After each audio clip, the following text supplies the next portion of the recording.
ఓం మహాగణాధిపతయే నమ. ఓం గురుభ్యో నమ. ఓం శ్రీమాత్రే నమ. పరమేశ్వర స్వరూపమైనటువంటి జ్యోతిష, వాస్తు మరియు ఇతర అనేకమైనటువంటి శాస్త్రములను మనకు అందించినటువంటి మహర్షులకి నమస్కారం. హయగ్రీవ హయగ్రీవ హయగ్రీవేతి యోవదేత్ తస్య నిస్సరతే వాణి జహ్నుగన్యా ప్రవాహవత్. అరుణాం కరుణాతరంగితాక్షీం ధృతపాశాంకుశపుష్పబాణ చాపాం అనిమాదిభిరావృతాం మయూకైః అహమిత్యేవ విభావయే భవానీం. శ్రీమాత్రే నమః. ప్రేక్షకులకి ఆ లలితాంబిక అమ్మవారి యొక్క అనుగ్రహం పరిపూర్ణంగా కలగాలని మనస్ఫూర్తి కోరుకుంటూ మనం ఈరోజు చెప్పుకోబెట్టిన టాపిక్లో ఒక్కొక్క గ్రహం గురించి చెప్పుకుంటూ ఉన్నాం. ఈరోజు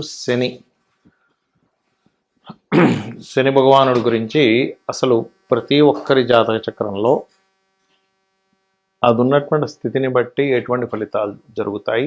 చాలామంది ఏంటంటే భయపడుతూ ఉంటారు అమ్మో అని. కానీ జ్యోతిష్ శాస్త్రంలో మందుడు అని చెప్పడం జరిగింది. అంటే లేట్ అవ్వడానికి కొన్ని ఆటంకాలకు కారకుడు అని చెప్పడం జరిగింది. కానీ కర్మకారకుడు ఆయనే, ఆయుష్కారకుడు ఆయనే, మనకి ఏదైనా ఒక ఫలితం అందించాలంటే కూడా ఆయనే అనేటువంటి చెప్పడం జరిగింది. కాబట్టి ఈ యొక్క విషయాలు చెప్తుంది నేనైనప్పటికీ కూడా చెప్పిస్తుంది సాక్షాత్ లలిత అమ్మవారిగా భావిస్తూ ఒక్కొక్క లగ్నం గురించి లేదా లగ్నం తెలియని వారి రాశి గురించి తెలుసుకుందాం. తులాలగ్నానికి శని భగవానుడు శుభుడే. తులాలగ్నానికి కానీ రాశి కానీ గుర్తుపెట్టుకోండి, శుభుడు శుభ ఫలితాలు ఎప్పుడు ఇంకా ఎక్కువగా ఇస్తాడంటే శుభగ్రహాలతో కలిసినప్పుడు. శుభుడైన పాప ఫలితాలు ఎప్పుడు ఇస్తాడంటే పాపగ్రహాలతో కలిసినప్పుడు.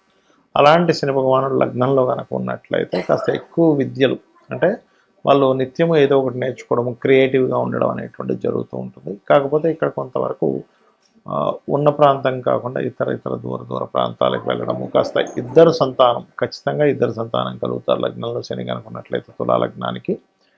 మరియు అదేవిధంగా గమనించుకున్నట్లయితే జీవిత భాగస్వామి కూడా కొంతవరకు తనకి ఉద్యోగ సంబంధించిన విషయంలో కావచ్చు, కొద్దిగా ఎడ్యుకేషన్ విషయంలో కావచ్చు, కొంత స్ట్రెస్ఫుల్గా సాగుతూ ఉంటుంది. కాకపోతే రెండవ స్థానంలో శని భగవానుడు ఉన్నప్పుడు ఇన్సూరెన్సెస్ మూలంగా కలిసి రావడం జరుగుతూ ఉంటుంది. అయితే ఇక్కడ ఈ పంచమాధిపతి రెండులో ఉన్నందుకు, అది కాస్త శత్రుక్షేత్రం అయినందుకు మీకు సంతానం మూలంగా కలిసి రావడము జరుగుతుంది. ఎట్ ది సేమ్ టైం కొన్ని నిర్ణయాల వల్ల సడన్గా కలిసి రావడం కూడా జరుగుతూ ఉంటుంది. ఇక మూడో స్థానంలో శని ఉన్నప్పుడు మాత్రం కాస్త మూడో స్థానం పాపగ్రహాలకు చాలా మంచిదే. కాకపోతే అన్నదమ్ములతో ప్రేమాభిమానాలు, కొంత మిస్అండర్స్టాండింగ్స్ కూడా ఇస్తూ ఉంటాడు ఇక్కడ. మరియు అదేవిధంగా కాస్త నాలుగో స్థానంలో నాలుగో అధిపతి కనుక ఉన్నట్లయితే, ఇక్కడ తులాలగ్నానికి నాలుగో స్థానం అనేటువంటిది పర్టికులర్గా మకర రాశిగా చూసుకుంటూ ఉంటాం. అది పర్టికులర్గా మీకు ఏదైనా ఒక ప్రాపర్టీస్ వల్ల ధనయోగం ఇస్తుంది. కాకపోతే ఆ ప్రాపర్టీస్ మూలంగానే కొంత ఘర్షణ కూడా ఉంటుంది చూసుకున్నట్లయితే. ఎందుకంటే ఎంతైనా సరే శని పాపగ్రహం, దాని యొక్క ఫలితాలు ఇస్తూ ఉంటాడు. అదేవిధంగా ఈ ఐదో స్థానాధిపతి కూడా, నాలుగో స్థానాధిపతి ఒక్కడే అవుతున్నారు. కాబట్టి కొంచెం నాలుగులో కనుక నాలుగో స్థానాధిపతి ఉన్నప్పుడు కొంచెం సంతానాన్ని పొందే విషయంలో కొద్దిగా స్ట్రెస్ ఉండడం జరుగుతుంటుంది. ఈ ఐదో అధిపతి కనుక 5లో ఉన్నట్లయితే సంతానం కలిగినప్పటి నుంచి అద్భుతంగా కలిసి రావడము, లోన్స్ క్లియర్ చేయడము, ఏదైనా లోన్స్ మీద ఏదైనా ప్రాపర్టీ తీసుకొని క్లియర్ చేయడం అనేటువంటి జరుగుతూ ఉంటుంది. మరియు అదేవిధంగా 6వ స్థానంలో ఉన్నట్లయితే మాత్రం ఇక్కడ కాస్త కొంచెం హెల్త్ విషయంలో కొంచెం జాగ్రత్తగా ఉండాలి. మరియు సంతానాన్ని పొందే విషయంలో కూడా కొంచెం స్ట్రెస్ ఉంటుంది. బట్ డోంట్ వరీ, కలుగుతారు, ఇద్దరు సంతానం ఖచ్చితంగా కలుగుతారు. కాకపోతే ఇక్కడ ఏంటంటే కొద్దిగా ఇష్టపడిన వారిని వివాహం చేసుకోవాలనుకునేటువంటి ప్రయత్నాల్లో కొంత ఘర్షణ వాతావరణం చూస్తారు వీరు. 7వ స్థానంలో ఉన్నప్పుడు నీచ స్థానం అవుతుంది శని భగవానుడికి అక్కడ. కాబట్టి ఇక్కడ కొంచెం మీరు తులాలగ్నం వారికి 7వ శని ప్రాపర్టీస్ తీసుకునేటప్పుడు చాలా జాగ్రత్త వహించాలి, తొందరపడి చేయకూడదు. కాకపోతే ఇద్దరు సంతానం ఖచ్చితంగా కలుగుతారు 7వ స్థానంలో శని ఉన్నప్పుడు.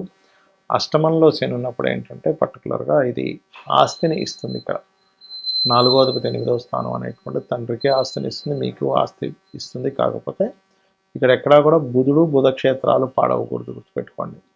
అదేవిధంగా మరొక విషయం ఏంటంటే అష్టమంలో శాటర్న్ ఉన్నప్పుడు కొంచెం సంతానం కారకుడు 8th లార్డ్షిప్ 8th హౌస్లో ఉన్నందుకు కొంత ఆలస్యంగా ఇస్తుంటాడు సంతానాన్ని. బట్ గ్యారంటీగా సంతానం కలుగుతుంది మిత్రక్షేత్రం అయినందుకు.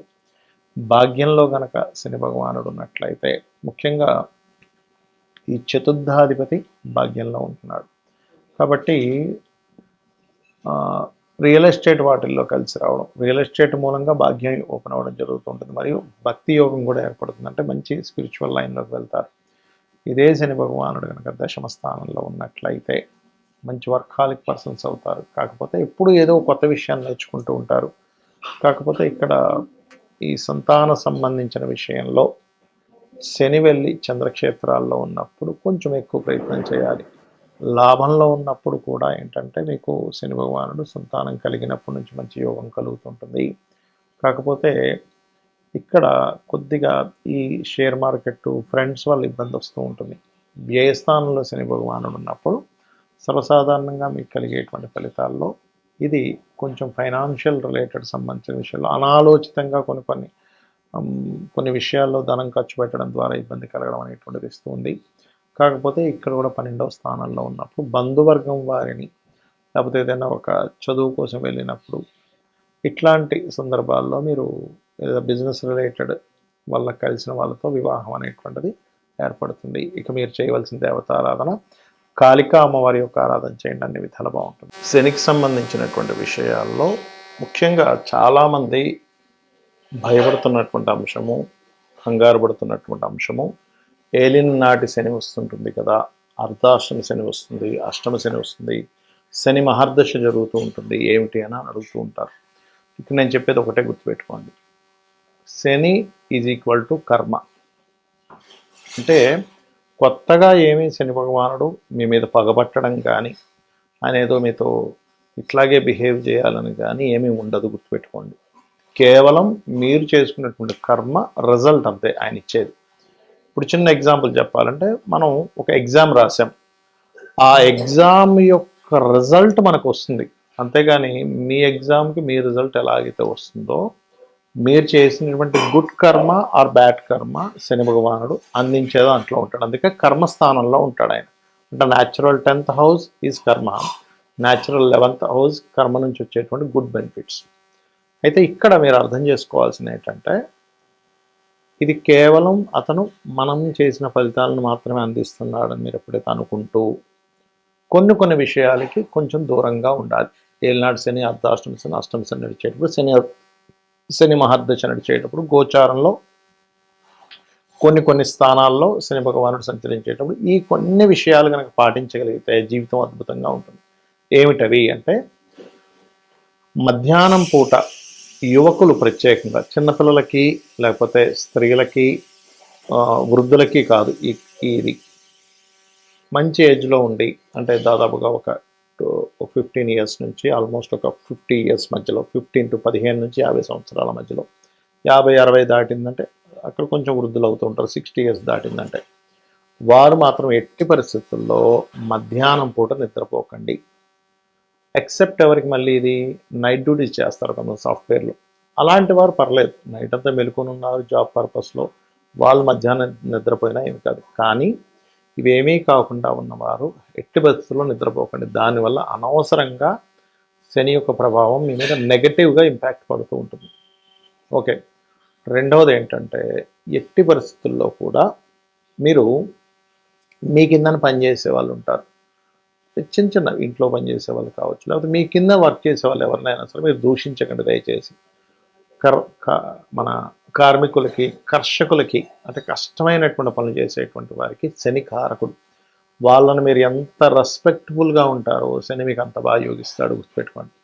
అదేవిధంగా మరొక విషయం ఏంటంటే, మీకు దగ్గరలో ఆలయం ఏదైనా ఉంది, అంటే ఆంజనేయ స్వామి కానీ, నరసింహస్వామి కానీ, స్కందుడిది కానీ, రావి చెట్టు ఉన్న వెళ్ళి నిత్యము దర్శనం కనుక చేసుకున్నట్లయితే శని భగవానుడు ఇచ్చేటువంటి రిజల్ట్స్ ఏవైతే ఉంటాయో, గుడ్ రిజల్ట్స్ ఎలాగో మనం అనుభవిస్తాం, కానీ కొంచెం కష్టతరమైనటువంటివి ఏవైతే ఉంటాయో వాటిని మీరు ఈజీగా దాటగలుగుతారు, గుర్తుపెట్టుకోండి. కర్మ ఎక్కడా మారిపోదు, కానీ కర్మని దాటేటువంటి విధానం మీకు చాలా ఈజీగా దాన్ని